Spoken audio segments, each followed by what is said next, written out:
Welcome to KS tutorial. Students, आज हम पढ़ेंगे कन्वेक्स मिरर के बारे में। सबसे पहले हम कन्वेक्स मिरर में और कनकेव मिरर के बीच में डिफरेंस देखते हैं कि कनकेव मिरर की जब हम बात कर रहे थे उसमें क्या होता है कि जो हमारे पास रिफ्लेक्टिंग सरफेस होता है उसका इन्वर्ट होता है। तो यहाँ पे जो होता है कि यहाँ पे प्रिंसिपल फोकस होगा और यहाँ पे सेंटर ऑफ कर्वेचर होगा, ठीक है। और जो पोल से बीच में हमारे पास प्रिंसिपल फोकस डिस्टेंस होता है उसको हम बोलते हैं फोकल लेंथ। और ये पोल से हमारे पास होगा principal sorry centre of curvature, तो उसको हम बोलते हैं रेडियस ऑफ कर्वेचर, ठीक है। और इसमें हमेशा रिफ्लेक्टिंग सरफेस इन्वर्ट होगा, तो मतलब कि जब भी लाइट इंसिडेंट रे आएगी वो रिफ्लेक्टिंग मिरर पे पास पे पड़ेगी तो वो हमेशा रिफ्लेक्ट करेगी इस इन्वर्ट सरफेस से।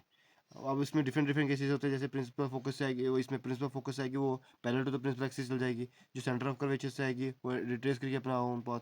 और जो पैरेलल टू प्रिंसिपल एक्सिस आएगी वो प्रिंसिपल फोकस से पास करेगी, ठीक है। अब सेम हम बात करते हैं कन्वेक्स मिरर की। कन्वेक्स मिरर की जब हम बात करते हैं वहाँ पे जो रिफ्लेक्टिंग सरफेस होता है आउटवर्ड होता है। और सेम यहाँ पे भी प्रिंसिपल फोकस होगा और सेंटर ऑफ कर्वेचर होगा। और यहाँ तक इसको हम बोलेंगे प्रिंसिपल फोकस, इसको बोलेंगे फोकल लेंथ, और इसको हम बोलेंगे सेंटर रेडियस ऑफ कर्वेचर। कहाँ से? पोल से लेकर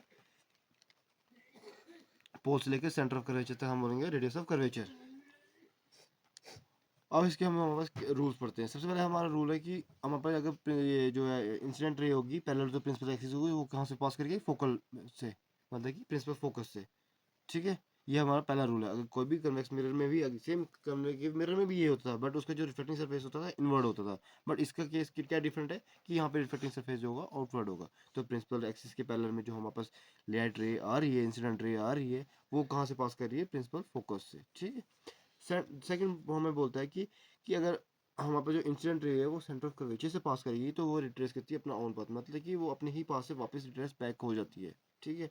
ये देखो यहाँ पे रिफ्लेक्टिंग सरफेस का आउटवर्ड है, तो यहाँ से इंसिडेंट रे आ रही है, सेंटर ऑफ कर्वेचर से पास कर रही है और सेम उसी पास से वापस भी जा रही है, ठीक है। ये हो गया हमारे पास सेकंड रूल। थर्ड रूल हमें पास क्या बताता है कि जब भी हमारे पास इंसिडेंट रहेगा, जस्ट ये अपोजिट है फर्स्ट रहेगा, क्योंकि फर्स्ट वाले में क्या इसमें क्या था कि वहाँ पे इंसिडेंट रे जो थी parallel to the principal axis थी, तो वो फोकस से गुजर रही थी। अब यहाँ पे क्या है कि ये principal parallel to the principal axis थी, फोकस से गुजरी थी, पर अब इसमें क्या होगा कि इसमें फोकस से जा रही है और parallel to the principal axis जाएगी, ठीक है। Just opposite of case first. और फोर्थ केस में क्या होता है कि ये जस्ट हम फॉलो करते हैं एंगल ऑफ रिफ्लेक्शन जो हमारे पास है।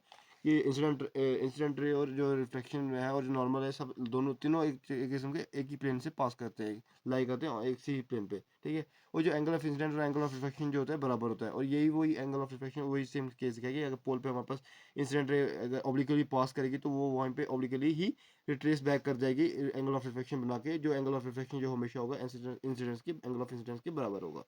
और ये मैंने यहाँ पे लिख के है angle of incidence is always equal to the angle of reflection. जब हम भी हमारे पास जो इंसिडेंट रे आएगी ऑब्लिकली पोल के ऊपर पड़ेगी, वो सेम उतने ही एंगल से रिट्रेस बैक हो जाएगी। जहाँ पे एंगल ऑफ इंसिडेंट बना रही है उतना ही एंगल ऑफ रिफ्लेक्शन बनेगा और ये रिट्रेस यहाँ बैक हो जाएगी इस डिफरेंट पाथ से।